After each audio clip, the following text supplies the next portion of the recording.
Ask the Podcast Coach for April 20th, 2019. Let's get ready to podcast. There it is. It's that music. It means it's Saturday morning. It's time for Ask the Podcast Coach, where you get your podcast questions answered live. I'm Dave Jackson from the School of Podcasting.com. And joining me right over there, it's 420, dude, is Jim Collison from the AverageGuy.tv. Greetings, Dave. Happy Saturday morning to you. Not from Colorado. I am from Nebraska, the neighboring state. Happy Easter weekend to you. Yes, and Passover and all sorts of other things going on. Or for our fun skeptic friends, happy Saturday. Mm-hmm. So, yeah, I was the whole 420 thing. I'm like, really? Okay, whatever. we had a gal at work. I worked years ago now. It's 20 years ago, and she had all these 420 stickers all over her, and she didn't realize what it was. She thought it was like, oh, leave work early or something. Right. It was unbelievable. This was like early in the 420 days. That hasn't been around for very long, but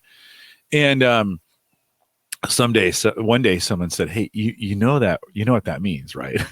And they were like, she's like, no. And she was prim and proper. How no one told her this before. So we told her, and they all came down and went into the trash pretty quick. So it's like, oops. Hey, if you want to join us, we're over at askthepodcastcoach.com/join, and that will pop you right in here. We're also, if you're listening to this on something that's not where we are, Mixler, I guess, we're at askthepodcastcoach.com/live. And one of the things I wanted to say, we were talking about this in the pre-show, is I'm going to, nothing against them besides the fact that I'm not paying for something that does the same thing. I'm going to be moving from Mixler to Spreaker to have the little live player on the side. Because it was one of those where you do your taxes and you're looking at your expenses and you're like, hey, there's $140 a year that I'm paying for Mixler that I don't have to. 12 times 12, right? 144. Did you get in on the Spreaker deal where it was free and they basically gave you the? Yeah. I hope we should never tell them, I think that's going forever. Yeah, gosh, exactly. I'm waiting for it. Yeah. So that's kind of the deal. But I was out looking at the Facebook pages today, and I guess the one thing I wanted to mention, there's a lot of stuff about people doing a podcast launch. And for some reason, that phrase now is starting to make me throw up in my mouth just a little bit because they're so focused on the launch. And I'm not saying don't focus on your launch, but it just seems like they're really getting crazy. And so what you actually need to launch your show is you need one episode published, one, not 3, not 10, not 30. You need one. Now, if you want to publish 3, 5, 8, 30, you can, but you need one. You need artwork that is 1400 by 1400. And you ready for this? I'm going to go out on a limb. Quit making them PNG files, because every time I see one that's PNG, it's over 500 kilobytes. And it just seems like, I'm like, just stick with JPEG. That will make your life a whole lot easier, because it sounds weird. And I'm noticing this now. Apple will approve something even though you don't meet their specs, and Spotify won't. Spotify will be like, no, that's too big. And what's weird is they don't tell you. It just doesn't show up. You fill out the little form in Libsyn, and it just never shows up. So, and then you need your categories and your description, and that's really it. And what's kind of interesting is, and I'm going to blame Anchor for this. I want to politely, just lovingly punch them in the face for this, because of course Anchor will submit your shows to every place, including Apple. Oh yeah, we forgot to tell you, we now own your show because it's under our Apple ID. But now people are coming to Libsyn and all these other places, and they just go, hey, I launched today and I'm not on any platforms. And you're like, huh? Did you submit them for approval anywhere? And they're like, huh? And I'm like, yep. So, which is kind of interesting. And I say this, I'm pretty sure I can speak for everyone, for Libsyn, Blueberry, Podbean, podcast websites, anybody. When you sign up for an account and they send you that welcome email, read it. And when you log into the account and it says, click here to set up your account, I don't know, maybe do that. It's kind of like, So, but Jim, what are your thoughts on the whole 1, 3, 5, 30? How many episodes should you launch with? Whatever you have, and Chris Nessie in the chat room says just your first one, which is okay. I'm a big advocate and make 5 and then throw them away. Like they're worthless. They're awful. They're terrible. Don't do them. You don't think that they're your baby, but they're super ugly. And everything I've ever done, the first ones are awful. I can't listen to them. They're just awful. So if you can stomach it, create 4 or 5, toss them, then do the first one. I don't know if it really matters, Dave, if you have 5 or 10 or 3. I think what matters is the influence you had before you launched. And I think there's a lot to be said about a pre-launch marketing campaign. Those things work. Like if you're gonna market something and you do it properly, people will come and buy it if you've marketed it correctly, if it's interesting, right? So 1, make the content interesting, and 2, you got to market it. So how you market it kind of depends on who you are and what you have access to, and so, if you get an influencer to do it for you, that may or may not work. No guarantees. You may go after like Gary V and say, hey, could I somehow finagle a way for you to say my podcast sometime? That may work. It may not. Like, you don't know. I think, Dave, you just got to do a whole bunch of different things, and you just got to hustle like crazy to get it out there, get on other people's shows. Sometimes that works. Sometimes it doesn't, right? I love this line from the chat room from the Working Cows podcast. One of my favorite church leadership titles is Gardens Don't Launch. And really, podcasting is similar. You're tending the garden that is your relationship with your audience. And man, I might have to borrow that. Yeah. Well, some creative marketing, I think, is helpful. And you may get a lucky break getting in the right place at the right time, saying the right thing, getting it right. Something going on Twitter, or something happening on Facebook, like some of those things. And then I think if you're just a genuinely nice person, I think that helps too. Like I think but you never really know. I was listening to an episode, let's see, maybe, it was the Spreaker live show. Rob was interviewing a gal. I forget her name now. And she said oh no, that's not true either. I was listening to Shots of History. By the way, great podcast. Cody Wheat has been on here before. And he was interviewing this Instagram. She's a bartender, and she'd had like 30,000 followers on Instagram, and which is a pretty good number, right? Yeah. And then she had this one, she got mentioned by one person or something happened. And in a weekend, she did 50,000. So, you're like, can that one thing matter? Yes. Here's the deal, though. She had been working her butt off on Instagram to get to 30 before she had a shot at 50. She also had a lot of great stuff on her Instagram account to start with. It wasn't like they came and she was brand new. She had been on Instagram for a couple of years. I think podcasting is the same way. When you have to be there, you have to be hustling to get that break. And when you get that break, you need to have content. And it needs to be good, like, for people to binge on. That's what blows the numbers up. Well, I love you said that, because here's another one. This was from Jacob in a Facebook group. He says, I'm finally launching my podcast in the next few weeks, which I always want to go like, okay, are you waiting for artwork? Like, why are you waiting? My goal is to get as many downloads, reviews, subscribers, and most importantly, as much, and he puts in quotation marks here, valuable traffic as possible. And by that, I mean meaningful, measurable listener activity within Apple's iOS and iTunes, to which I say 80% of Europe is on Android. I plan on running 2 small giveaways and 1 huge giveaway, 6 figures worth of rewards, with the main call to actions being around downloading, reviewing, and subscribing and listening to the podcast. I would ask you guys, what are some other ways that you would use to get downloads, reviews, subscribers, and most importantly, people to actually listen to the episodes? I'm looking for something creative. I have a budget for this, but I can't afford to pay hundreds of influencers to promote me on their Insta stories or run Facebook or Google ads worth tens of thousands of dollars. Of course, I'm making sure to provide amazing content.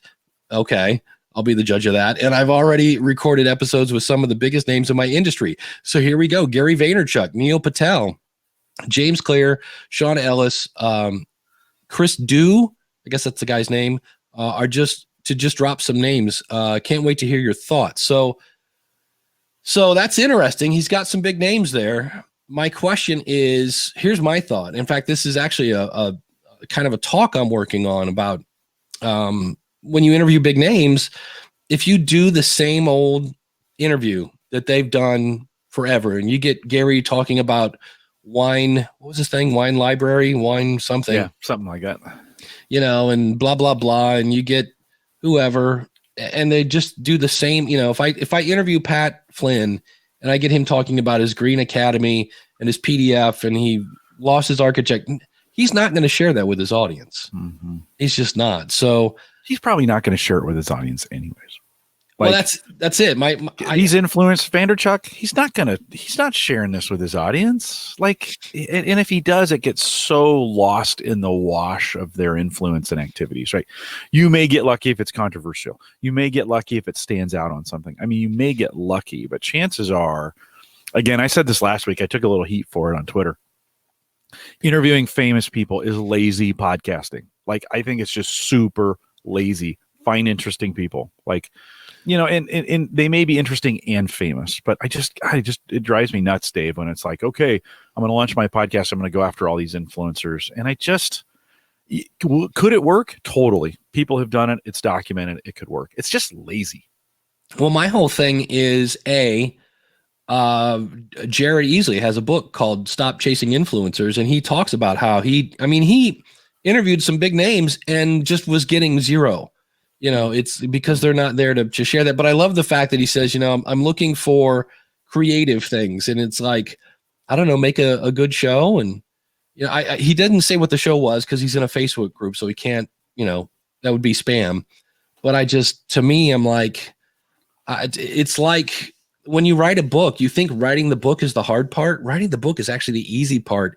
The hard part is getting people to read it. And I think it's also the same with a podcast. I'm starting to see a lot of, I think it was Elsie Escobar was talking about how books and podcasts are very similar because some people are like, I don't know if I should start a podcast. Well, every year there are another 15 to 20 new, if not more, probably more books on losing weight, the popcorn diet, whatever's going on that year, and yet people still write those books. And the problem again is, how do I get my book into the bookstore? How do I get it on an aisle so people can see it when they walk in, right? It's all about discoverability again. And I'm like, yeah, but a good book, if somebody likes it, they're like, have you read this book? Right now I'm listening to Profit First by Mike Michalowicz, I think is his last name. And it's actually pretty cool, but it's the same thing with a podcast. We all want that big placement on the aisle and new and noteworthy on the front page. And I'm like, I don't know. But on the other hand, I don't think that should stop somebody from making a podcast just because they're their podcasts. Yeah. In your writing a book, writing books get you invited to things, or can get you invited to be a keynote, to speak at a conference. I was at a conference when I was in New Orleans, and the keynote speaker was Walter Isaacson, and he's a fairly famous author. I think he wrote Leonardo da Vinci. By the way, that's a super huge book. Look at that thing. It's a book and a weapon. Yikes. After hearing him talk, I was like, oh, I got to read this guy's book for sure. And so as he was talking, got on my phone, got on Amazon. This book happened to be on sale for $10. Nice. On Amazon. It was here before I got home. And, that can work. Now, did he sell tens of thousands of books that weekend? Probably not. I bet he sold a dozen. But he keeps showing up in places, Right. We show up, Dave, every Saturday morning. I think the key is to take care of those people when you do get followers and these mini influencers around you. Make sure you're taking care of them. Don't get so focused on the crowds that you miss those disciples, right? That are around you, and take good care of them. I've had on Home Gadget Geeks. That audience has really gotten engaged in the last 2 or 3 months. And several of the interviews I've done have come from audience suggestions. In fact, they've reached out to book the interview. They're like, oh, I'll just contact so-and-so and we'll have them on your show. And okay, that sounds great, and it's audience. The audience is doing that. And it's not the audience is doing the work. It's the audience is so engaged. They want to dictate or they want to help guide the conversation, right? And last night Thursday night we had a really engaging show. It went for an hour and a half, and I had to the guest wanted to keep going. I was like, okay, I told you maybe 90 minutes, but he was super engaged. So I think you got to take care of those around you too. Yeah. We have some comments here in the chat room. I know Chris says here, the big names have no room to share the content of others ahead of their own content. Plus, a lot of times, if you think about how often these people are getting interviewed and where they're appearing, their Twitter feed would just be steam, Yeah.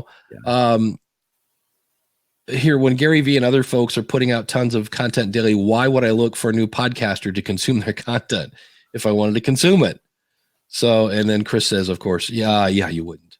Well, and you just don't know. Like there are documented cases where a nobody was on somebody's podcast or had a somebody on their podcast, and it meant tens of thousands or maybe hundreds of thousands. I don't know. There that does happen, but I think it's pretty rare that we see those kinds of things. Well, you brought up how your audience, this ties in nicely. Somebody asked this in a Facebook group, and I've had another person ask me, how much would you pay to have someone book clients for you? Because some of the booking agents out there, you're looking at, $500-$600 for, it basically rounds out to about $100 to $150 a guest. And I'm like, to make some phone calls. Now, granted, you have to find the right people, and that's really what you're paying for. Right. But what would you pay for that service? I wouldn't personally, because I don't have any problems getting, we look for the high talent, underrated companies. That's what we look for. So we had Habitat on this last Thursday, and they make these little home automation devices that help in that process of automating everything. Home automation is a big topic right now. It's pretty difficult. Nobody's got, it's complicated at best. They're in that market. They just launched a product a couple of years ago. They're high performing, but they're not giant. And so, it's for me, it's that perfect match. And we had a listener schedule the interview. He just reached out to him on Twitter and said, "Hey, would you be interested in being in the show?" And Patrick Stewart, who is not to be confused with Captain Picard, but Patrick Stewart, their head of the kind of marketing guy, came on last night and was super techie and really great. And so Dave, I personally, I'm looking for that talent that hasn't gotten there yet. And that's because to me, that's what's interesting. We had Jamie Siminoff from ring.com. Mm-hmm. We had him on just as that thing was starting to take off. I mean, he had just come off of Shark Tank and had turned down the Shark Tank offer. Right. And said, yeah, no, I think I'm going to make this. I'm going to make a run at my own. And they were still fulfilling orders out of a garage and a little warehouse. Oh, wow. And, it was cool. Well, now Jamie Sinoff's a billionaire he sold his company to, it's probably not billions, but it's hundreds of millions to Amazon. Would I have him back on my show now? Yeah, probably. Would I ask? I don't know. He's kind of a big deal. And it's like, well, you get a chance. I hear him on all kinds of other things. And you're just like, okay, you had your chance. I want to highlight folks that haven't had their chance yet. Yeah, in the chat room here says the trick in interviewing big name guests is getting them to say something new. Most of their most dedicated fans have heard all their quips before. Yeah, I had I'm dying for them to release it. I was on a show and I can't remember the name of it. And the guy asked me, he goes, let's talk a little bit about your childhood. And I'm like, all right, we're going someplace we don't normally go. He goes, tell me what it smells like. And I was like, it really was like, huh? And I'm like, the first thing that came to my mind was either government cheese or meatloaf. I go, take your pick. He goes, well, let's go with the government cheese. I'm like, well, my dad was in between jobs. We went on welfare. I remember watching my mom cry because she was freaking out because he lost his job. I go, that's probably why, because it's not cool to see her. But I was like, wow, we went down a whole bunch of places that I'm like, I don't know what book he read to do interviews, but I was like, well, I'm definitely sharing this one because there's a ton of stuff in there that was like, what? So yeah, that was it's a great story though, and it's interesting. I think we've got to kind of focus on those things that I mentioned. Cody Wheat, Shots of History, in this podcast that he's doing, and he's interviewing all these semi-famous but semi-trendy bartenders in the LA area, and he's actually built a little he called it the closet studio in his house, and he went from calling them to actually inviting them over. And Cody has had some really interesting interviews with these, they're not so famous that they're aspiring, and the interviews are really, really good. And I've just, it's the history. His podcast is about the history of alcohol, and these are about bartenders. You would kind of think, no, not that. Like, okay, why would I listen? Because it's about people, and it's about people's struggles and their interesting stories to get there. I like it. Well, you do a lot of interviews. Here's a question. This was from Kent Sanders. He says, I'm struggling with a very specific issue in my podcast interviews and would be grateful for any guidance. When I'm interviewing a guest, I always work from a list of prepared questions. I don't always stick to these and often take a side road of questions if the conversation goes that way. What I'm struggling with is the balance between active listening to the guest and really being tuned into them, and also being mindful of time and keeping things on track so the conversation provides a maximum value for the listener. How do you maintain, because you just said you did a 90-minute show, how do you maintain balance between A, active listening and pursuing an interesting side roads, and yet 2, keep the interview focused? Editing. That's me. That was me.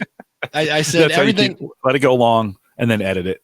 Yeah, because there's not all that stuff's going to be gold. So that was my whole thought. I'm like, just do that and editing. Well, I appreciate. Listen, he's thinking about. Is it he? Was that a he? Or she? Let's see. Interviews are hard.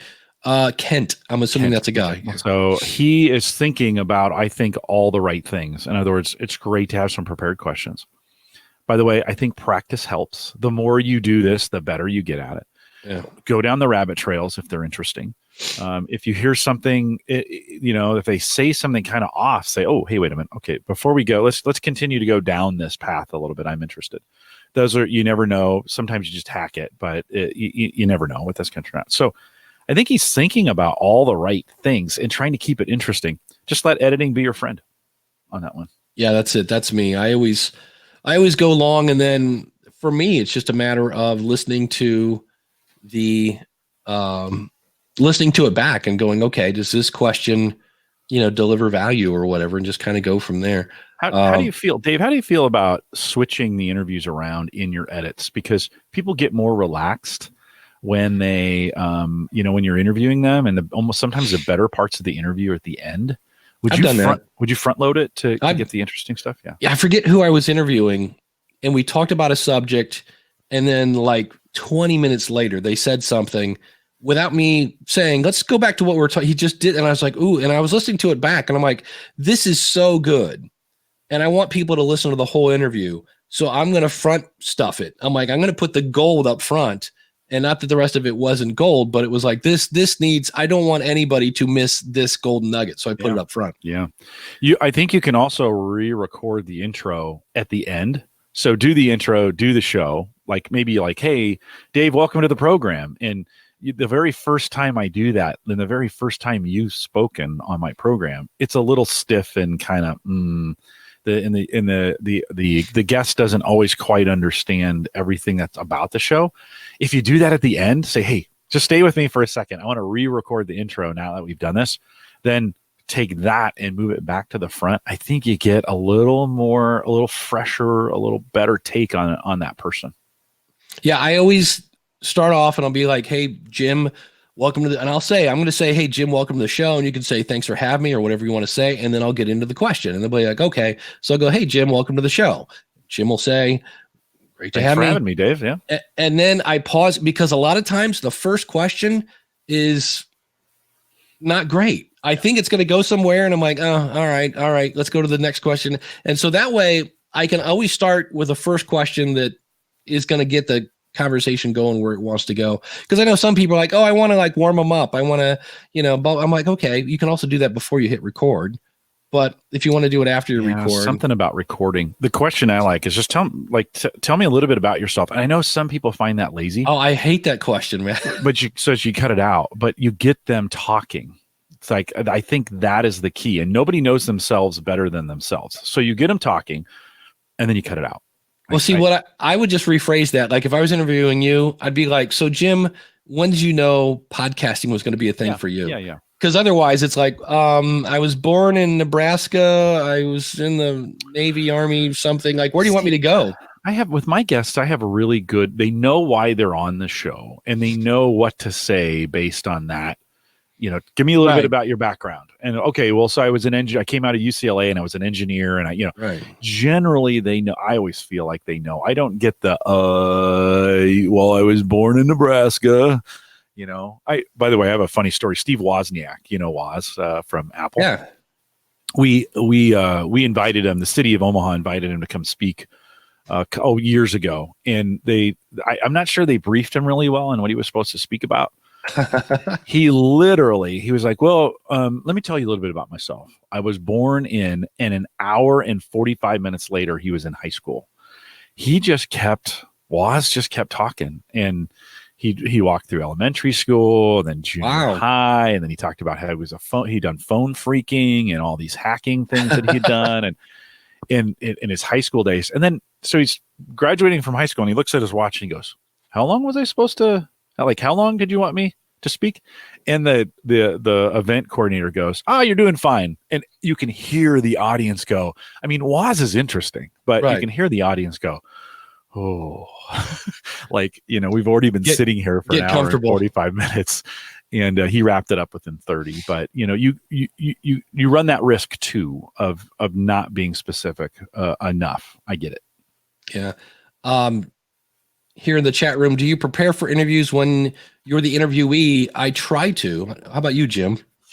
I've really blown this a couple times where I didn't do enough homework on the podcaster. I didn't understand that podcast culture, and I wish I would have. If I ever get in, and after hearing those interviews, nobody will probably ever invite me to be on their podcast again. But if I ever get invited back, I'll probably do some homework on the podcast just to make sure I understand the culture. Yeah, it's funny because if I don't do homework, I'm amazed. Well, I guess I shouldn't be amazed. People are assuming I did my homework. And if you don't, like I was on one, and I'm like, all right, well, before we get started, like, can you kind of tell me a little bit about your target audience? Because I don't know who I'm talking to. And I'm like, do you want the small, medium, or large answer? Do you want me to go deep in the weeds, just touch the weeds? How far technical do you want me to go? And it was funny because we were talking about engaging with your audience. And I said, if somebody emails you, email them back and blah, blah, blah. And he goes, well, for us, it's going to be like Snapchat or, text. And I'm like, wherever your audience is, engage. So it was funny. I'm like, yes, old middle-aged white guy sending email. That's me. So. Well, Instagram has gotten to be such a big deal these days, right? And I have an Instagram account. I don't ever post to it. I follow some people out there, and in all the latest podcasts I've been listening to from the trendy folks, they're all talking about Instagram. And I would have no advice for that. I don't know how to. It's like, so you're right. I think preparation is key. I'd prepare a lot more. Yeah, I felt bad because I was just on one that I did like zero homework. They we want to talk to you about podcasting. And I'm like, all right, I'm good. Yeah. And it's like, I should go listen and get an idea. Did you feel like you pulled it off, or? Yeah, because it was just, it was kind of like they had their list of questions and we went through them, and, it was cool and it was fun. And they said they're kind of a fun show. So I was able to get a little wacky and get them to laugh a little bit. So, but another quick question here from Facebook. This is from Jeanette. Says, hi guys, sorry, I feel like I'm asking a lot of questions. I don't know why. I guess she is. When you first started, how did you keep yourself from using fake voice and be your true self? I keep recording my intro for practice, but my voice cracks and it's just fake work voice, and can't seem to stop myself. Should I just down a few glasses of wine first? Should I lose my script and wing it? I don't know. I just talk. I know when I start and it's like, hey, it's Saturday morning, I'm definitely a little more, but by the time we're, 29 minutes in, I'm just talking normal. So I wouldn't worry about it as long as you're not monotone and just you have no energy and you're just, talking and you're bored. I don't know, Jim, do you have puke voice? Well, I had Sarah on, my wife, on the podcast a couple weeks ago, and she said to me when we were done, she goes, you're just a little different on the podcast than you are in person. And I've always prided myself that I'm kind of similar, but I think no matter what you do, you're a little bit different behind a microphone. Embrace that. Don't change it. Be who you are behind the microphone. If it's fake, then don't do it. If it's fake and you like it, then do it. I mean, do what you want on that as far as that goes. But I do think we all have a radio or we've got this public performance. And it's not just when I'm behind a microphone, when I'm speaking in front of people at a college campus or when I'm leading a seminar on something, I go into a little bit different of a rhythm than I would normally do when you're just talking. There's a cadence to what we do. So I'd embrace it. If it feels fake and it feels awkward, but you like it, just push through till you're good at it. It'll go away.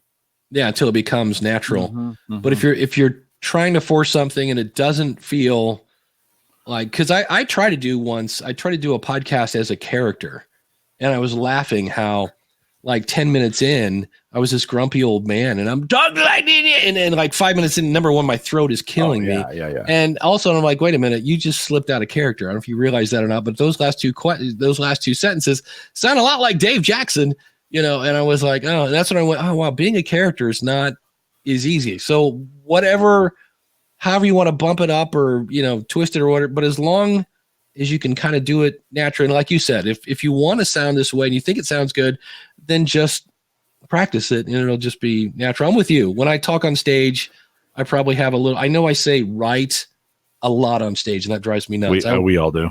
Yeah, we all do. That's my crutch word, and it's only a crutch word when I speak live because I don't do it a lot in my podcast, I don't think, at least.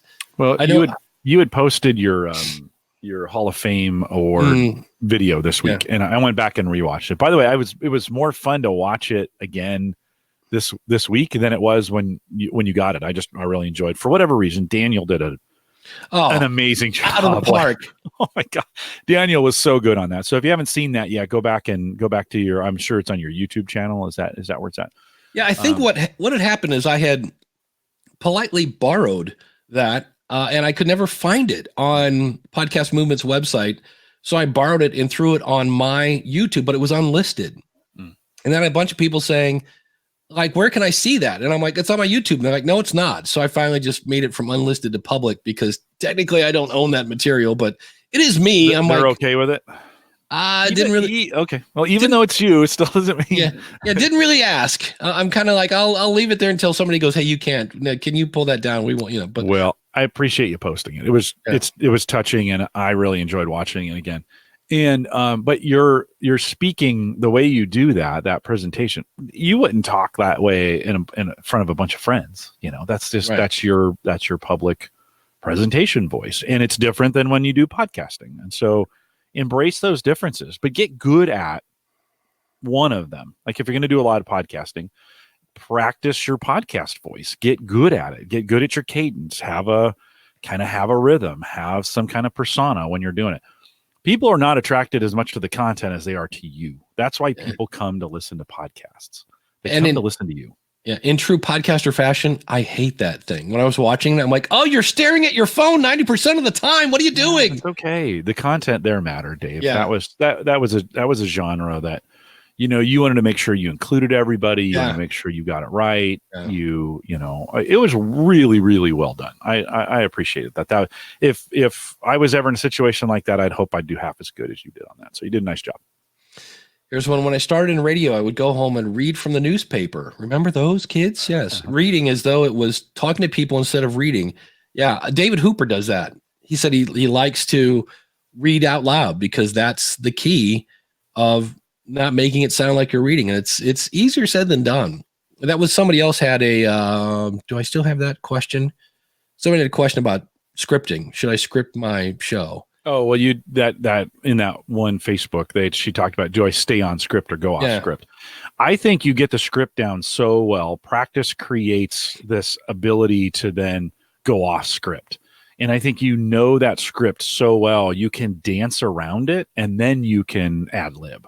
But if you don't know the script, ad libbing is not very good. So make sure, I'm when I start, my intro, I am Jim Collison, live from the Gallup Studios here in Omaha, Nebraska. Like I've said that so many times, I can nuance that thing and ad lib around it. But if I didn't know it, it would be really uncomfortable for both me and the listener. Well, that's one of those things. After time, you just have it memorized. Yeah. And then it's just a matter of, I had one of my clients, it's like, wait, you're saying that every time it's not pre-recorded? And I'm like, no, I'm saying that I say every time. Every time. And I said, and there are times when I botch it up because my whole thing is I help you massage your message, tackle the technology, face your fears, and flatten the learning curve. And on occasion, I will swap those up. And I'm like, wait, tackle the face. No, what? I'm like, it doesn't work. Your listeners are listening to that, by the way. I listen for it when I listen to School Podcasting. I am intently listening to your intro each week to see what you do. It's one of those things that I'm really, really interested in how you're handling things. I mean, I've learned a few things from you. We say on Home Gadget Geeks, news, reviews, product updates, and conversation, all for the average tech guy. And it's the same type of deal, right? In fact, we even took those 4 and made those are the structure for our show notes now. So when I create a set of show notes, I start with conversation. Oh, nice. News, reviews, product updates. And it's something, Dave, you use that as a hook. And I think if there's one thing I've learned from you, I've learned a lot from you, by the way, but if there's one thing I've really learned from you is using that intro as a hook to bring people in and be really, really clear about why they are there. And that, for me, Home Gadget Geeks is about news, reviews, product updates, and conversation, all for the average tech guy. In one sentence, we have the purpose of why they've shown up, right, to be there. And you do the same thing with yours. And I can't say yours, but you can say yours, that sentence. So if you can't consolidate why you're podcasting, maybe down into a sentence or maybe 2 if you have to, you may be a little unfocused. Yeah, you have to kind of know why, like, what's the show about, why we're here. That whole 9 yards. Yeah. No, it makes it super easy. By the way, when you have that sentence, that description, it makes filling in all those iTunes and Google and Stitcher, and like when you have that boiled down in your description and it's super clear, just copy and paste those things in, and you have a dynamite description for what you're trying to do. And when people ask, so what's your podcast about? And you've said it on your show because it's part of your intro. Yeah. You have, Home Gadget Geeks is about news, reviews, product update, and conversations. That's it. That's what I do. It's funny. Yeah. I forget where I was at, and I did that. They're like, well, what's your podcast about? I go, well, I help people massage their message. I help them tackle the technology, face their fears, and flatten the learning curve. And somebody standing next to me just smiling like, that's so cool to hear live. No, right on. And Dave, you could go in and speak. If somebody asked you, like, hey, come in and teach us how to podcast, because that's what you do on the show. You could do 4 outlined remarks about that. Just go boom, boom. How do you help people tackle the learning curve? How do you, did I get that right? It's not tackle the learning curve. It's tackle the technology. Yeah. See, there we go. And you could just work your way down that in a very nicely laid out. Maybe you've done that before, or you've just kind of walked through your purpose statement at live. I remember when I came up with it, I wanted all those words are physical, massaging your message, tackling the technology, facing your, although facing, what are you doing? I'm facing. But we know what that means. Why can I remember? I cannot remember his name. Ross. Thank you. I was going to say Ron. I'm like, it's not Ron. I'm like, what? He says those repeated intros are like, like the bell to Pavlov dogs. Yeah, that is true. Hey, speaking of that, I watched Jimmy Fallon last night. Haven't watched him in a while. Wow. It's now, because it used to be, that whole thing, and he's walking down the street and he's getting a hot dog, and then gone. You turn it on and it's Bing. Welcome to the Tonight Show with Jimmy Fallon. Hey,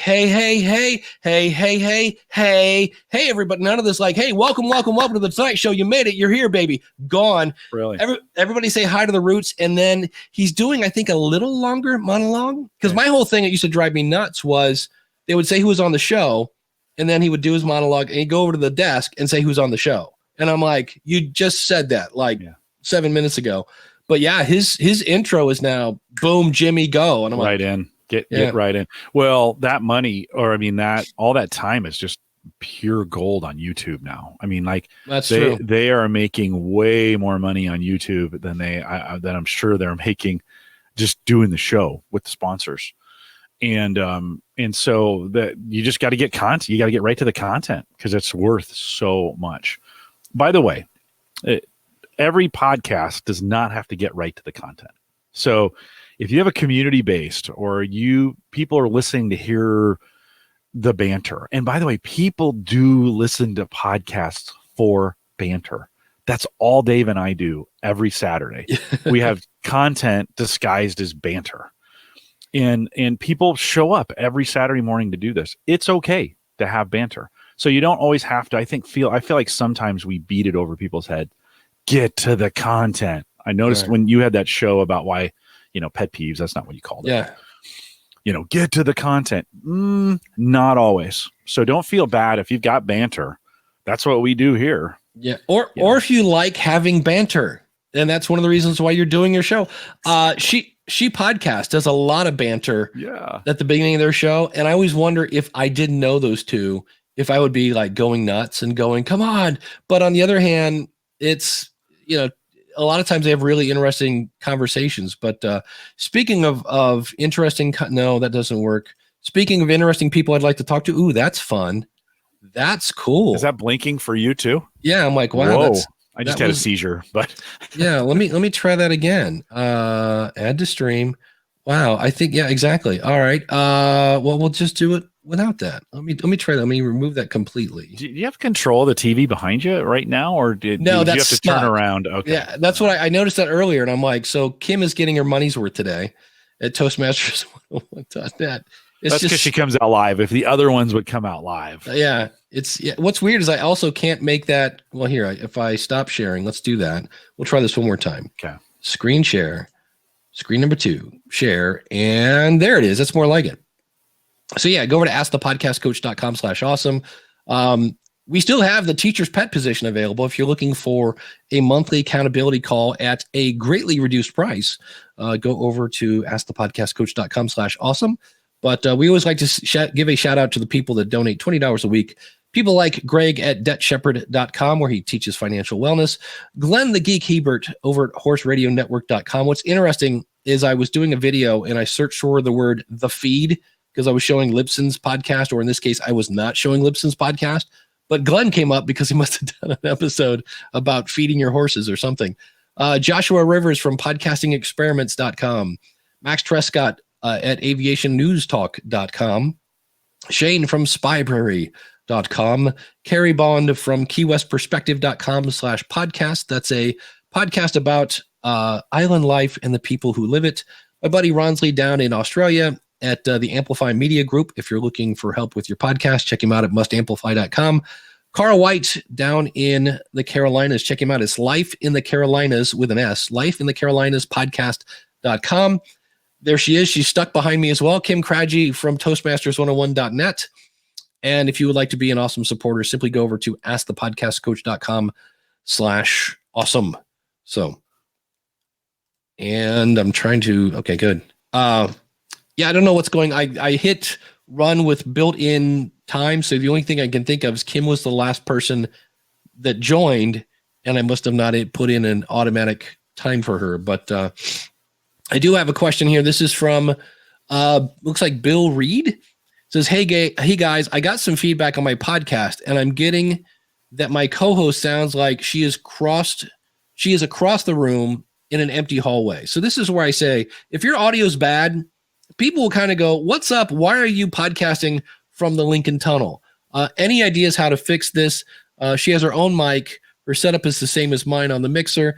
Does she need to move closer? And my answer probably is yes. But the other thing, and we don't do it here, we kind of just we would know it soon. I mean, we do have a little pre-show, but if Jim was talking and he sounded weird, I would just say, can you tap your microphone? That's the key. And when he does that and nothing happens, I go, oh, wait a minute. We're not listening to that microphone. Mm-hmm. And Jim, you look like you're about, I don't know, 4 fingers away from the mic. Yeah. Maybe I get even closer, maybe 2. I'm going to say I usually shoot for 3, counting the pop filter. So it's like 2. So no, I like to get right on it. It's better. It sounds better. I think you just got to get close. But yeah, you've heard those. You've all heard those, right? And it's 8 miles away. Yeah. And you're like, oh my gosh, I don't know if I can make it through. I don't know if my ears can make it through, even if the content is great. Especially when it's so preventable. Yeah, the thing that gets me, it's kind of like when you buy a car and all of a sudden you're driving down and you see nothing but other cars just like yours. When you notice, like, wow, she sounds like she's in a bathroom, like as she talks, that's all I hear now. And I'm like, and I'm with you. I'm like, oh, all you had to do was turn the Blue Yeti to the right setting and get a pop filter and get close if that's what you're using or whatever. But well, I can't, Dave. I interview guests for a living. That's all I do, right? So it surprises me when I get somebody on the phone and they've got a microphone, and I'm like, okay, tap your mic. That's the very first thing I say. Let's find it. What are we coming in on? And they've got it. They have to reach to get it. It's 6 feet away, and I'm like, okay, bring that closer. And I watch them literally just bring it like 6 inches closer. I'm like, no. It's a microphone, not a work of art. Get that thing super close to you. And I'm like, closer and closer and closer. And they're like, oh, I didn't know you wanted it in the camera. I'm like, I don't give a rip about the video. I want great audio.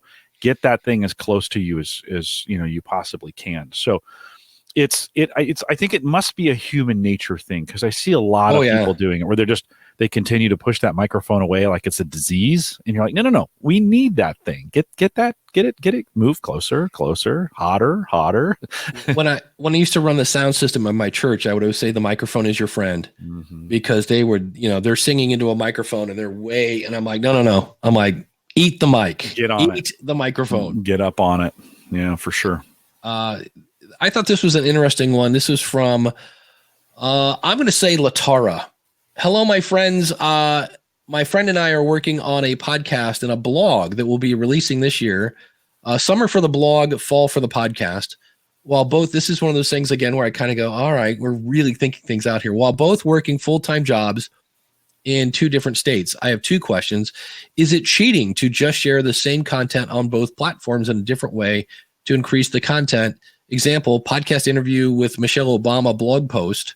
No, 5 things we learned from Michelle on the interview.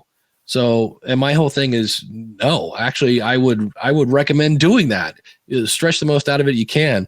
And she says, is it okay to start trying to build relationships with other influencers, bloggers, podcasters now, since there isn't really anything to show except a coming soon page?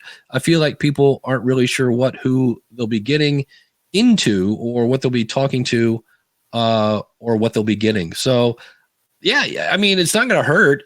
There are people, I mean, I've been the last 2 interviews I did that I talked about, I was their first guest. I was on Podlords, which I love that name. And then My Perfect Podcast. I was guest number 1. I don't whatever, I'm like, eventually somebody will hear that. So, well, you were on the worst possible podcast that podcaster will ever do. So there you go. I think that, and that's tough for podcasters, Dave. I mean, thank you, by the way, for saying yes to 2 number 1s, because sometimes we can get a little bit of an attitude as podcasters, like, well, tell you what, when you get to show 50, give me a call. And you are gracious enough and willing enough to really kind of help. They were on training wheels.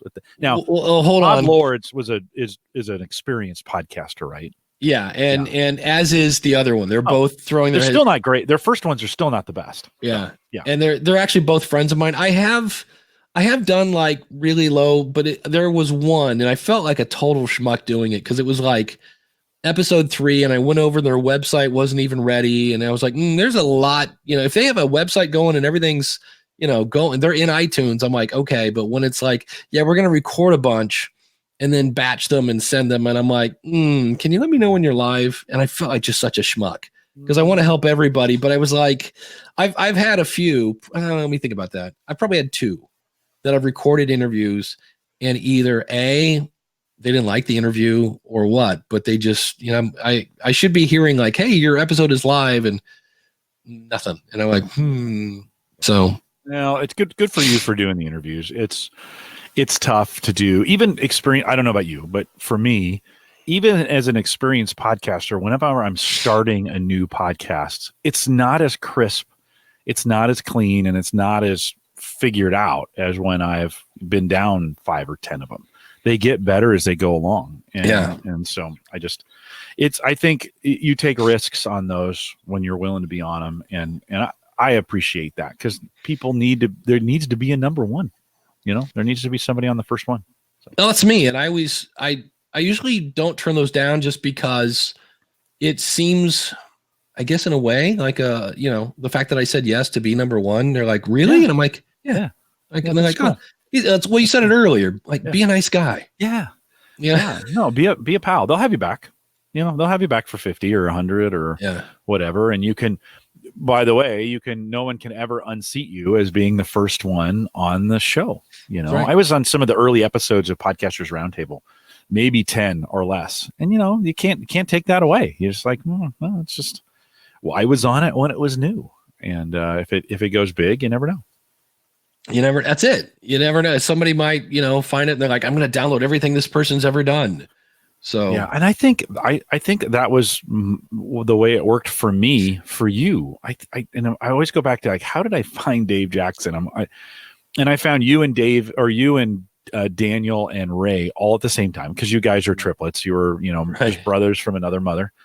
And I remember hitting all of those things all at the same time. I found Daniel. I think I found Daniel first, and that led me to you, and then that led me to Ray. And you start making those connections. And here 6 years later, we've got 250 of these things. Yeah. Everybody's been asking about this. What are we using today? We're using StreamYard. If you go to schoolofpodcasting.com/StreamYard, I think you get some sort of coupon off. But no, this is all just and pretty easy to use. Dave, right? Yeah. So I did not too much different than a Google Hangout. Yeah, I did. I was kind of bummed. BeLive.tv. I had subscribed to it, and I subscribed, and I went over to their account, and there's no way to cancel their billing in actually their website, and I forgot about it. Well, it's because I paid through PayPal. So I saw April 6th. Here's another $25 for BeLive, and I'm like, okay, let's do a little deep dive here to where I can find that. So hey, in the last 8 minutes, let me ask you this question. All right. You just did your taxes. So did I. I filed them April 14th. And I don't know why I waited so long this year with them being due on the 15th. Did you learn, filing taxes as a podcaster can be a little bit different. Did you learn anything new this year, or would you give any advice to podcasters? Because it's not like Patreon doesn't send a 1099. You have to go figure it out yourself. At least that's what I found out. I'm like, okay, if I'm going to claim this Patreon income, which by the way, in the United States, they consider that income. You have to declare it. If you haven't declared your Patreon income, you might just want to file an amendment because they're going to start enforcing that. But Dave, did you learn anything? No, and I'm so happy. I love it to death. FreshBooks. So I make an invoice called additional income. That's the name of the customer. And so when I get my whatever $4.98 from Udemy, and then I make whatever on Amazon, and then blah blah, I just put them all on one invoice. And one of those is like book sales. I have a spreadsheet. It's a Biggest Loser weight loss spreadsheet for $10. I probably make like $30-$40, which again is not, I'm going to retire on that, but I'm like a month or a year? A month. Oh, wow. Okay. Yeah. So that turns into $300-$400. Yeah. Yeah.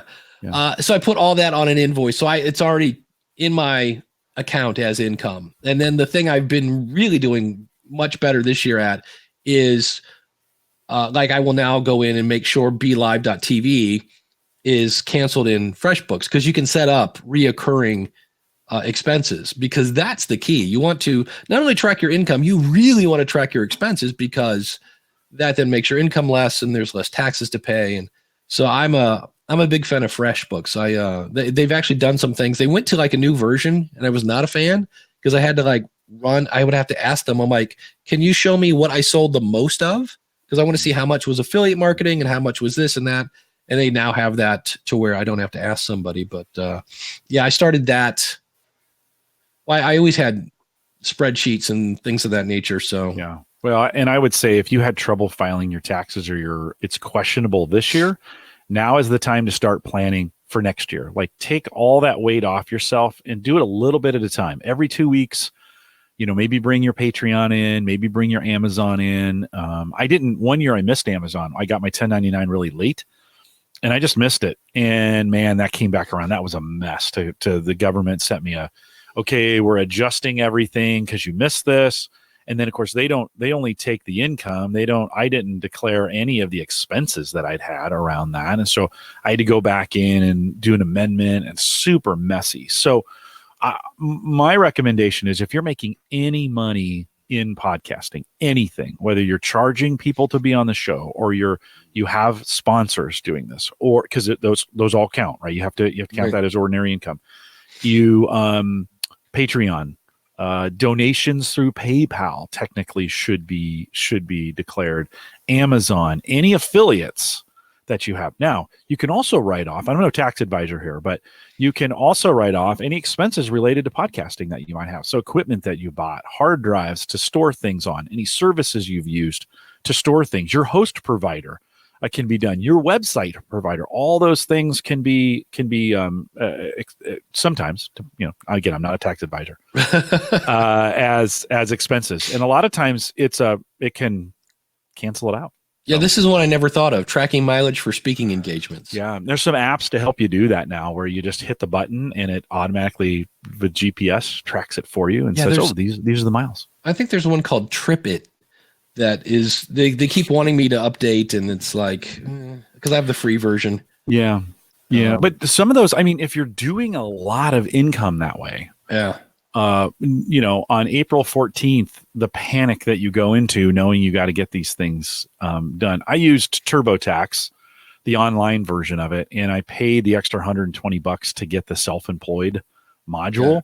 Yeah. It was actually super helpful. Like it was reminding me of things. Hey, have you thought about this? Have you thought about that? Oh, that. And one of them was a huge deduction I could take that actually wiped out all of my podcasting income and put me in the positive on some other things. So let technology be your friend. And I would say start planning for this stuff now. If you're not doing it, plan for it now. Just remember the pain you went through when you filed your taxes and go, okay, I don't want to do that next year. And next year, Jim, use TurboTax again. You'll love it, because I don't know why, but I picked H&R Block online and I did my taxes. And when I went to do it last year, they're like, oh, we'll just, so all the stupid employee ID number and all that stuff that you have to look up, it was all like, is this still the same? Yes. Okay. So yeah. And I shouldn't have paid. In the state of Nebraska, you can file online for free. And I think I paid the $40 that Turbo, because it was all there. It was going to be like 2 clicks and I was done. So paying for those, by the way, that 120 plus 40, I can write that all off next year as an expense for my taxes next year. So don't underestimate the power of planning when we're thinking about taxes. It's just this thing can sneak up on you. And here in the United States, the IRS is getting more and more strict about these side hustle incomes. Yeah. Because there are people making some serious. Yeah. That's what we need. We need some side hustle tax advice podcasts. That's what we kind of need. Yeah. Geez, there's a lot of things you can do. Well, we should say again, neither one of us are tax advisors. And no. If you want or serious, lawyers. definitely talk to your tax person, and they will give you some. They will either clarify or, say yes. That's good advice. One of the two, but get it from somebody that's not named Dave or Jim. Yeah, no. Is my butt covered enough at this point? I think we're good. I think we're good. I said it in the beginning. You said it at the end. I think we're fine. Jim, what's coming up on the averageguy.tv? Yeah, I'd mentioned we had Patrick Stewart from Habitat on talking about home automation. Really long show, but my audience doesn't blink. Head theaverageguy.tv. There you go. And this week on the School of Podcasting, I'm going outside of the bounds. We're not talking microphones. We're not talking bandwidth. We're not talking, interviews. We're talking how to get focused, because that is a problem of mine. And I've been researching it quite a bit lately. And I have some really cool tools. One, I'll give you a preview. Freedom. I think there's an affiliate program, whatever. Freedom.to is a cool program that you can go in and say, when I turn this on, block Facebook, block this, block that, block that, block that, block that. And that one works on your phone. And I went, ooh, that's really interesting. So that'll be coming up along with how to prioritize. It's just one of those things where I have good days and bad days. And I'm like, okay, I really need to focus on getting focused, which in itself sounds weird, but that's coming up this Monday on the School of Podcasting streamyard.com. And thank you to the chat room. We are going to sit around and do some post show here. I realize it's just now 11:30. We're ending right on time. So stick around for some post show. We'll be right back.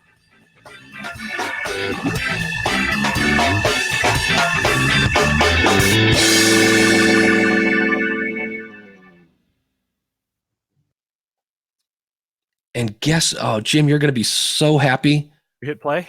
I did not hit record. I look over and it's blinking at me like, "Hey, push me!" The record button is the size of my head, and I'm like, "We have a backup." Yeah, so that'll be fun. We have a backup. So. Yeah, I haven't had a refund in some time.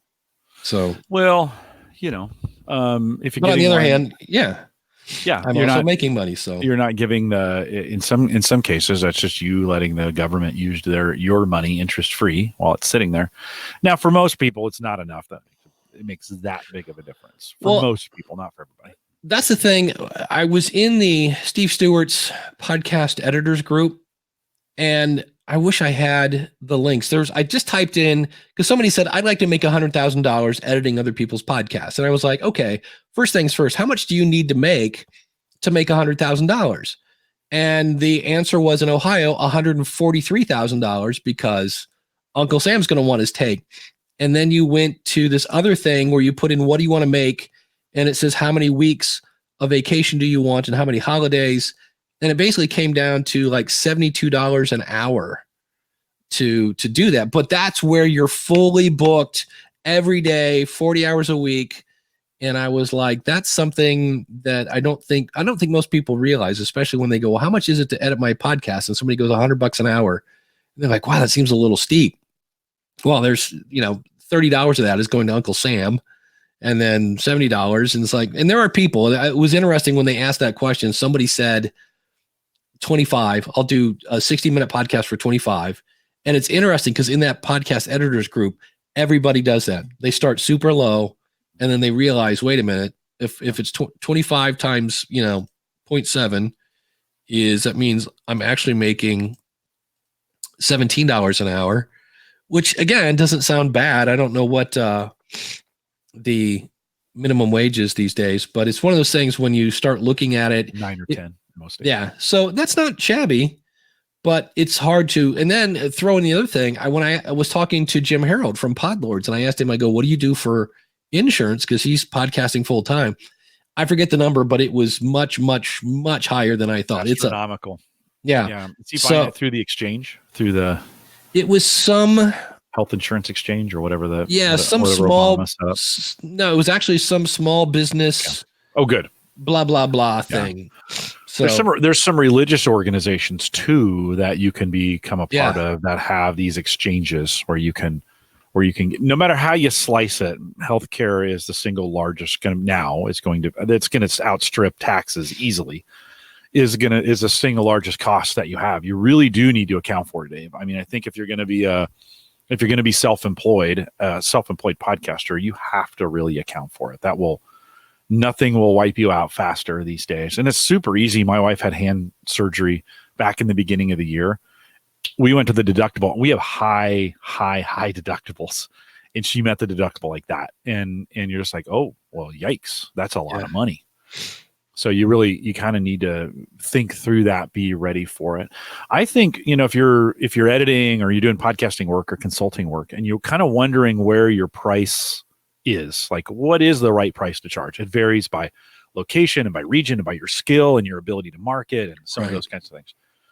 But you start at something reasonable, right? And then just keep raising it for each customer. So until they stop saying yes. That's it. Emily says you start at a lower price because you may not be that fast at editing. And it really is. Well, that's the reason I bring that up is on Podlords.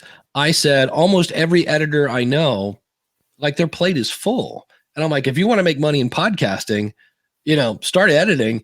And I had somebody, they're like, well, like, what do you mean by that? I'm like, well, you have to have a website, and they thought it was just like, I was just going to go over and flip a switch and money was going to come down. I'm like, no. I'm just saying it seems to be there are enough people starting podcasts to give you customers, but you still have to go get the customers and you still have to, like, there's still a grind there at the beginning. It's not it's not a golden ticket to just, put up a website and make money. You still have to go out and find that. And then it's just a matter of, sometimes the price goes up based on the customer because they're not fun to deal with. Right.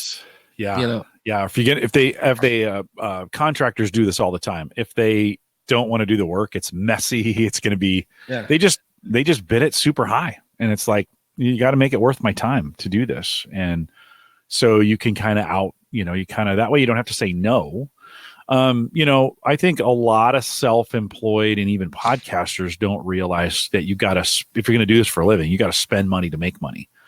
And so you got to do some things like all that marketing that you're spending money on is going to make you money back if you're doing it right.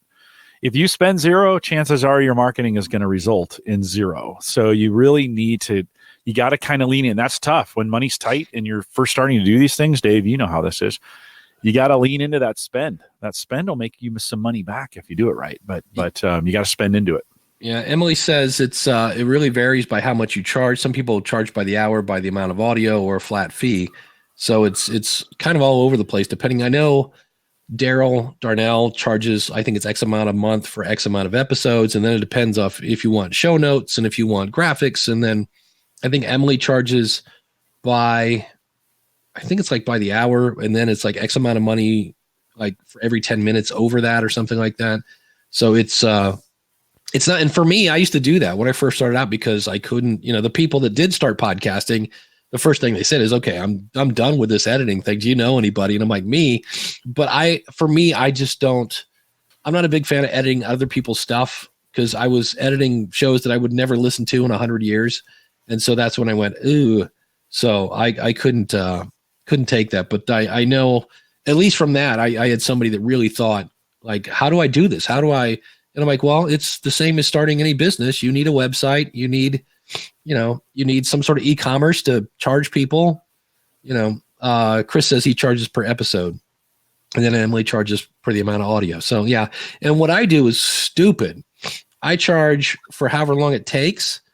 And so if you give me a 6-minute podcast, because I only have like 4 people, and all I do is I throw on their music, I level it out, I remove some hiss, maybe add a little EQ, and then some of them I actually just upload to a Dropbox and they take it from there. Others I actually upload to Libsyn, but I charge by however long it took me to do. So there are times when I'm sending out an invoice for like $12 because it took me, 6 minutes to do. But yeah.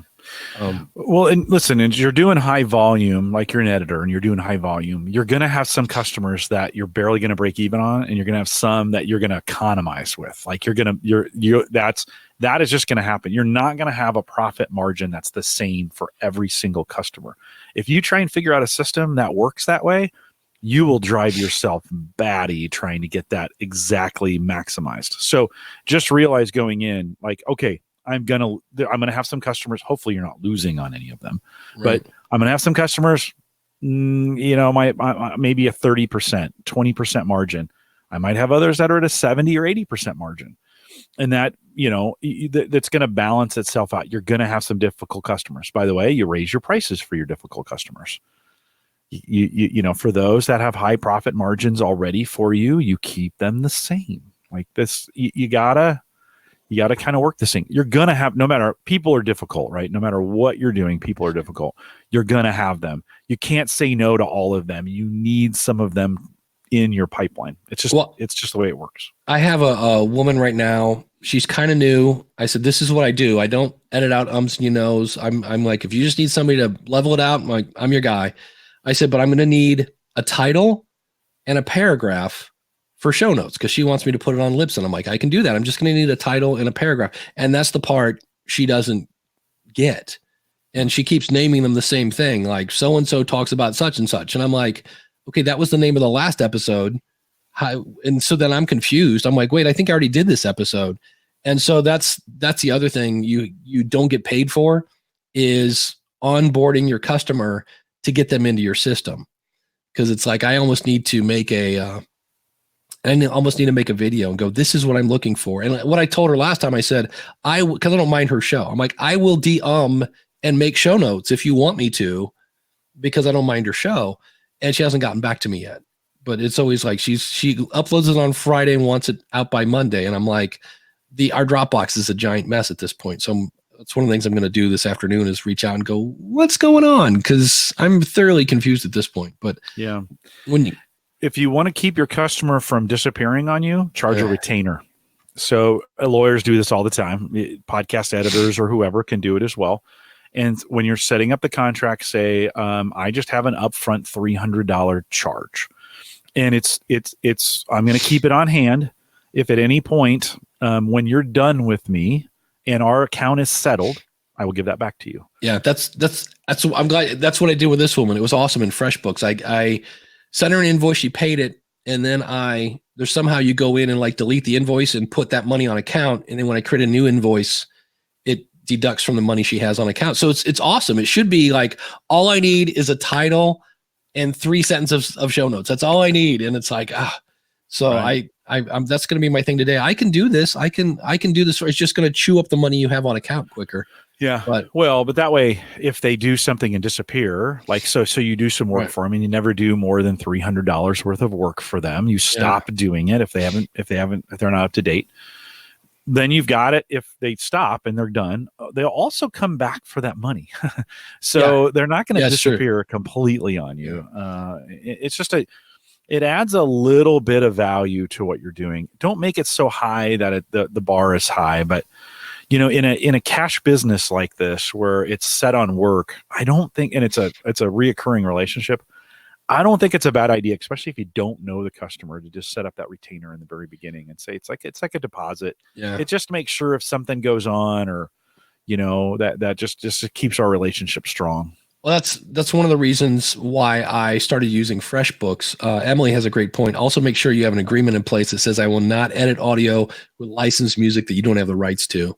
Because I think I had a thing that said I am only editing it. You own, like, anything that's in that is on you. I forget how I worded that, but crap! I just forgot my main thing I was going to say. Emily, FreshBooks. Oh, the reason I started using FreshBooks is I would bill people after I did it because I was paying for how long it took me. Right. And FreshBooks I love because I can say I bill them 5% because in my terms it says, hey, this work is done. I took care of you. Take care of me. You have 3 days to pay this. On the 4th day, you get a 5% late fee, and that will happen every 4 days until you pay me. So pay me. And it's funny because I had one woman that just went months. And then she's like, why is my bill so high? And I'm like, read the bottom. Like, because now it's 5% of the original plus the 5% I added. Compounding interest. Yeah. And it's like, but on the other hand, I've had a couple people and they'll pay the late thing because it's right there in the terms, and then they're never late again. It's like, okay. It's like when I used to teach, I would say, okay, we're taking a 15-minute break. I'm going to start again in 15 minutes. So be in your seats, be ready to go in 15 minutes. And I would come back and I would start, and there'd be like 2 or 3 people that weren't back. And they would say, they'd come in, they'd sit down and like, okay, what'd I miss? I'm like, no, we're not going back. I told you, be back in 15 minutes. I'm here. You gotta watch, you gotta phone, get back. And then the second break, they were back on time. It's just a matter of, sorry, you don't, not everybody gets a trophy. You gotta be accountable. Bang says in the chat room, deposits have legal issues state to state. They do. You have to check out it's just like doing any business has legal issues state to state. So make sure when you're in business for yourself, you got to be super savvy about making sure you're not breaking any laws. You've got all those things in place to get that done. You've consulted a lawyer. Like I could not imagine running my own business and not having my own lawyer on retainer to make sure I can get access to them for these kinds of things. Cause it's pretty crazy. Doing business these days is hard, and it's good to pay. You're going to need to pay some people to help you. Yeah. Have you, Jim, what do you listen to podcasts on? I think you're a Pocket Overcast. No, Overcast? I'm Overcast. Yeah, I'm Overcast 1.4 with Smart Speed. There we because that's me. And this thing came out this week, Swoot, SWOOT.com. And this whole thing, because there was Podcoin, I think, the week before, and Podcoin is paying you to listen. And I've known a few people on that, and they're like, dude, I'm getting more downloads. And I'm like, but are you getting more downloads because people love your content or because they want, that's another 0.8 of a Podcoin, which is 0.006 point of a new Amazon card or whatever it is. I haven't checked it out yet, but I know I've had a couple of people like, you should check this out. And so when I see Swoot, this whole thing is you get to see what your friends are listening to. And I'm like, I think that's in Spotify. Like, and I'm like, do I really? I mean, I guess I care. I mean, I might learn something, but to me, I'm like, so for that to work, I have to put down Overcast and go listen to Swoot. And that's when I'm like, no, not going to happen. Sorry. I'm not leaving, so the whole thing I'll be interested to see. And that's where somebody had talked to the guy from Podcoin that they have a marketing budget and they're trying to get new listeners. Cause that's all these apps that require people to leave their old app, forget about it. I don't know. For me, I'm not leaving Overcast. I've got my playlists. I know how there's no learning curve anymore. I can upload it does everything I want it to do. Yeah. And unless Swoot does everything that this does and then some but even that, just moving it over. I know most apps, maybe 50% of the apps now have the ability to export some sort of OPML file that you can then import into your other one, which will then give you all your podcasts back. But to me, I was going to ask you, I'm like, are you the same way? Are you a person that's like, yeah. Yeah, no, I wouldn't. No, I am interested. I am intrigued by this getting paid to listen. That sounds like it's sneakily like a blockchain, thing, which is interesting to me, right? I'm in that space and I like it. Which got me thinking, what if I gave my audience rewards for listening, right? Well, that's the thing. There's Radio Public. I'm up to $4.12 after about probably 8 months. Yeah. Because if I get somebody to sign up, I think I get $1, and then it's X amount per downloads. So, yeah, I've got all this burst coin. I've got like 40,000 burst coin. It's literally worth 0.4 of a cent right now. So it's not excellent. But you never know. Maybe interesting. I have to think through this. Like for my most loyal listeners, like for every show, I gave them a retention hashtag like Harry does, and say, come back in and put this in, and I'll give you a coin, right? I'll give you for a reward for that. I wonder if they go for that. Yeah. Interesting. Stephanie says the same thing. I'm not leaving. Max loves Overcast. That's I when I'm done with my podcast, I upload it. There's a thing on the web-based version of Overcast, and I upload it there, and then I listen to my podcast through my earbuds, the way my audience probably is. And I know Castbox has that feature as well, but it was one that I'm like, I'm not moving. I'm already, I think I pay for the $12 a year or something like that for the pro account. I'm like, so isn't it one time? Or is it I think it's yearly. Overcast? Yeah. I wonder if they're billing me and I don't know that. That may be one of those expenses. I thought that was a $12 lifetime thing. Yeah. Larry says Swoot seems like they took a page from Facebook. We monitor and collect data on everything you do. Yeah. How very chartable of them. Yes. I'm here to tell you, Chartable, I think somewhere down the road, I could be wrong. I need to meet those guys, but I'm like, I don't see a business model there.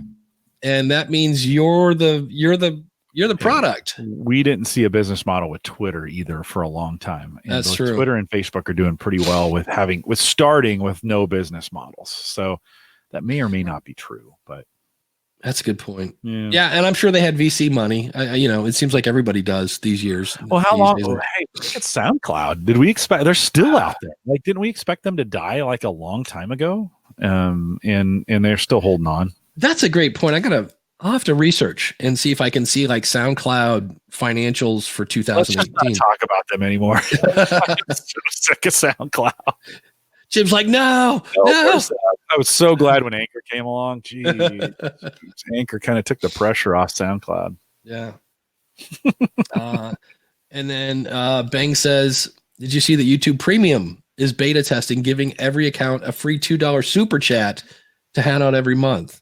Interesting. Amazon Prime has a $5 Twitch thing as well. Yeah, that's something I should do because my buddy Danny Pena's on Twitch. I'm not doing anything on Twitch. I should just log in and give the guy $5. I'm not doing anything with it.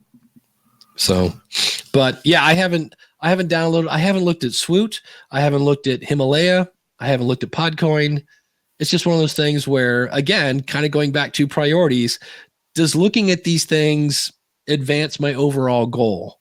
And I'm like, no. Meanwhile, I'm working on a new version of the affiliate program for the School of Podcasting. That makes sense. That will help me earn income. And I'm like, so no, I will worry about Swoot and Podcoin and all this other stuff later.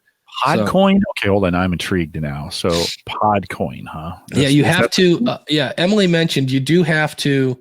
You have to claim your show, and then you earn money. I think when your audience listens, and then they earn money, which again sounds like a really good business model. Let's just pay everybody. Great. How do you make money? Oh, we'll figure that out later. Okay, that's a great business model. It's like.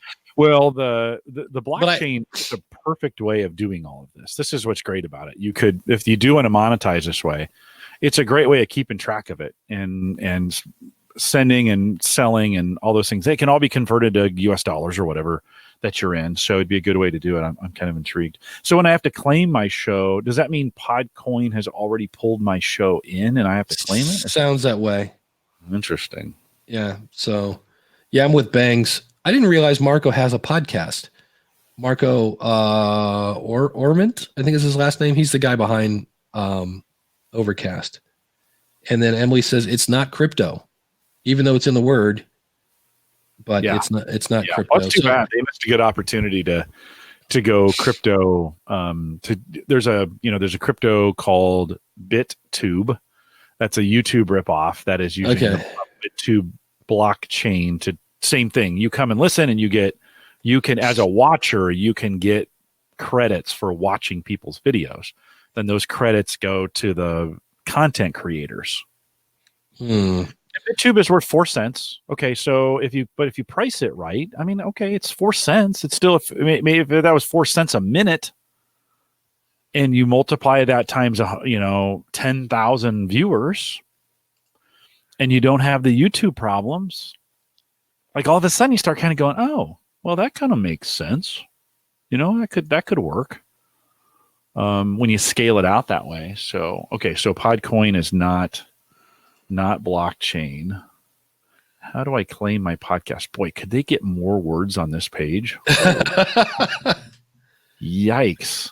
Maybe use a little lighter of a font that I could actually see. Oh, there's nothing I love more than like dark gray text on a light gray background. I'm like, is there some reason, that we've decided to make it really, is there something wrong with black text on a white background? I'm like, I just don't get it. What I'm trying to see behind the scenes here, I'm trying to log into my Dynamo account from Voxnest. My weight loss show, I feel bad. I'm just kind of like, I've been there, done that with this show. I am losing weight though. That's the part of that, of course, is because now I'm sick. That's always fun. But I'm going to start injecting ads, pre-rolls into that through Dynamo because I get a couple thousand downloads. And I'm like, all right, let's see how the 0.0017 cents adds up when you have, more than that, isn't it? It's a couple pennies. Let me see here. If I log into 0.01, it's pretty severe, but. Maybe 0.01. Let's see here. Revenues. 0.01 would be a cent. Okay. I have $13.04 on an old, this is on my weekly web tool. So I got another one that I'm like, all right, I'm just going to kill this. Let's see what I do over here. Average, EPM. What the heck is an EPM?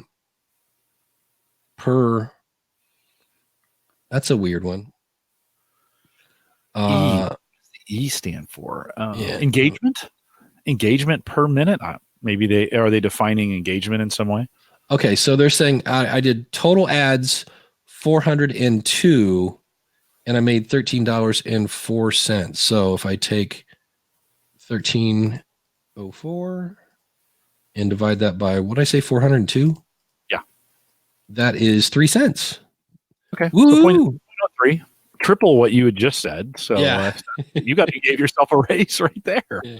That's pretty great. So, but that's on a show that gets maybe 300 downloads an episode. And that was back when it was live. That show is dead. I just put it on there. I'm like, let's see what happens.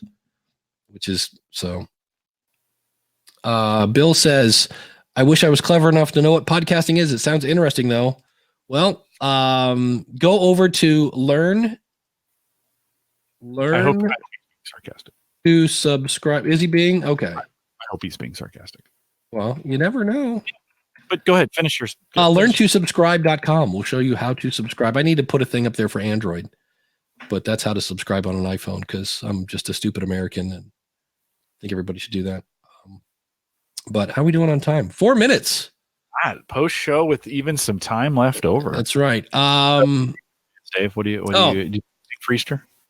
Going over to my brother's house. Assuming I'm well, I have a cold. My nose is all stuffed up and.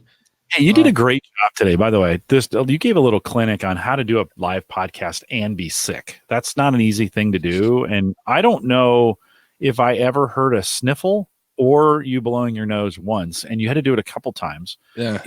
Watching could see, but on the audio, I think it'll almost be indetectable. I'm not saying we didn't hear any, but it was pretty clean. And then I watch you for those events, and I just know if you're doing that, talk a little bit longer. Yeah. So God bless the mute button. I really thought I haven't, it's not a cough. It's just my nose is all plugged up and I woke up this morning, my eyes started feeling like crap. And there's some sort of allergy. That's what I thought maybe it was allergies. And I'm like, no, I think this is more getting sick. And then I bought some stuff my sister-in-law recommended.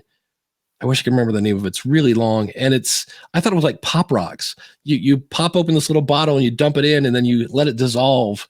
And I was really waiting for it to like start doing the Pop Rocky thing. And it's like, oh, it's not as satisfying. No, it's not as fun. And I'm like, when was the last time you had to let something dissolve in your mouth? I'm like, can I not just chew this up? I'm like, it seems weird. But get it. Here's a question. My vitamins expired in 2015. Is this the man just trying to get me to buy more, or do vitamins actually expire? Wait a minute. Like, how have you not? How many? There's like 1 million in there. Yeah, like, it's a very large bottle. One a day. That would be 360. Yeah, I don't take. I should take one a day, but I don't. Yeah, so that's 15. That's a long time. That's 4 years ago. That's 4 years ago. You're probably okay taking them. I don't know. Take one, and if I don't hear from you by next Saturday, well, yeah, I guess my whole thing is I'm thinking I'm getting vitamin C and D and B, and it's like, is this just like it's worn off? It's lost its because I know. I might flush them. Yeah, that's my goal. I'm gonna go out because I went out and bought real Kleenex. This was on the list to buy was new vitamins, and I'm like, crap. Yeah, this is just Spectravite. We feed the plants with them. Like, can you put them in your plants? Let it, push them down and let them decompose. Maybe those vitamins will be good for those. Yeah. I'm not a doctor. Yeah. Emily says, although the new Apple pages look nice on Android, and there are play buttons, so you can listen in the browser. So that'll be interesting to see because the interesting part of that is, unless they're doing something different, that's going to come across in stats as a browser, not as an Apple product. So, and usually if technically that's the way you're listening to it, right? It's in the browser. Yeah. So I'm going to be like, because usually if I see a lot of browser stuff, it's like they're either sharing via Twitter or something like that. Because usually it's like Apple, Chrome, and then Stitcher or whatever, Overcast. But now we're going to get a whole lot more web-based stuff. So it'll be interesting to see. Bang says if it's omega-3, it may deteriorate. Larry says they don't expire. They just lose potency. Yeah. Well, I need potent vitamins at this point. I need something to. Well, there's some questions whether vitamins really do anything anyways. So, it's kind of like, I talked to my doctor. He's kind of an old school guy. And I was like, hey, I'm 50 now. Do you want me on some kind of multivitamin? He's like, if you want to waste money. Oh, really? So that's exactly what he said to me. He's like, if you want to eat money here, if you want to waste money, he was like, look, just eat a really good diet and it'll take care of itself.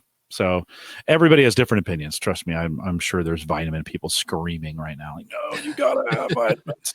You have to have supplements. Yeah. Well, if you eat really well, most of us don't. That's the problem. That's the problem. Exactly. There's not a lot of nutrition. Dinner last night was a Blue Moon tall and a small Buffalo Wild Wings honey barbecue and some fries. Dave, God, that was some of the best stuff I'd eaten all week. It was so good. No, not good for you at all. It's everything fried. Lots of carbs. Emily says her number. See, here's the problem with Pandora for me, because I was part of like the beta plan when Pandora came to Libsyn, and they sucked over every episode I had. So there's 600 downloads right there. So my numbers are really skewed. I need to put in a date range that would fix that. I think Emily's podcast is perfect. I'm assuming we're talking story behind. Right. I think it's perfect for Pandora. Like Home Gadget Geeks on Pandora, not such a great mix. I think, when you're doing an hour and a half on Pandora, I just don't. But Emily, I think your 7 minutes is perfect. Jim, here's a question we've never had. How do you style your hair like that? And what's the name of your haircut? It's called above the ears and above the collar is basically what I tell my hairstylist. And I get out of the shower and I take a hairdryer. And if you've ever seen John Travolta in Saturday Night Fever, where he's just blowing the hair back, which I realize now my hair is starting back here. It used to start down here, and I'm like, maybe I want to. Here, it was always, but it's starting to work its way. And that's one of the things I like about headphones is if I'm having a really bad hair day, I just do this, and it just smushes my hair down, and nobody notices. But mine's called Morning Glory, and it's the glory that when I wake up. I brushed it this morning. I brushed it and put a little water on it. It was sticking up. It's still kind of sticking up on this side. I don't really care. Like I have done that where it's stupid. I always laugh when I do this, but if I'm in a hurry and I've got to like be on video or whatever, I will literally turn on the shower, stick my head in the shower, pull it out, dry it off, and then blow dry it. And I'm like you couldn't have spent another 2 minutes and actually take a real shower. I mean, it's like, no, that's your schedule so tight. Yeah, it's like, nope, I gotta be on video in 10 minutes. Like, so stupid. We have never had a haircut question. That's a no. I think we've had discussions on beards, but never a haircut. Yeah, I ran into somebody the other day and they were like, "Hey, nice beard," and I'm like, I know exactly how long it's been since they've seen me. So it's been 2 years, huh? And yeah, that's it. When is Memorial Day? Do we care? I think it's May, that weekend. Yeah, because Memorial Day, I won't be here. There's a family thing going on, and I'm driving down south. May 27th, I think, is the right day. Yeah, that's my birthday weekend. I'll be pretty hungover that day. Anyways. There you go. It's even better. Yeah, but I'm driving down to my aunt. My aunt Betty is coming to Ohio for a while. She's going to go live with my brother for a bit, and we're going down to her son's house, who's like. Almost if I had a little brother, he would be my little brother. And he's got a bunch of kids and they all play music. So they're like, bring a guitar down and jam. And I'm like, all right, that'll be fun. I did get my tickets, my plane tickets. I'm an early kind of guy. I got my tickets for Podcast Movement. So I'm all set. Tickets, hotel. Hotel is one of those things where they keep running out and then they'll buy another block. So when you see that. Did you buy? I bought right after the first time they ran out. They're like, hey, we ran out. We're going to buy more. And I'm like, okay, let me know when. So, and I'm speaking at Podcast Movement. So that's exciting. So does thinking about podcasting make you want to wet your pants, or does starting a podcast make you want to wet your pants? So I'll show up for it. I'm going to sit in the front row and heckle you. That'll be great. The front row. Yeah. What's the secret to having a full head of hair? Thank you, my grandparents. Genetics. Yeah. So genes. I also had really good genes for my family, although it's starting to thin, right? In the typical male, right? What do they call that? Male pattern balding or something like that pattern. So, all right. Yeah. All right, man. We'll see everybody next week. Happy Easter, everybody. Yep. Take care. We'll see you.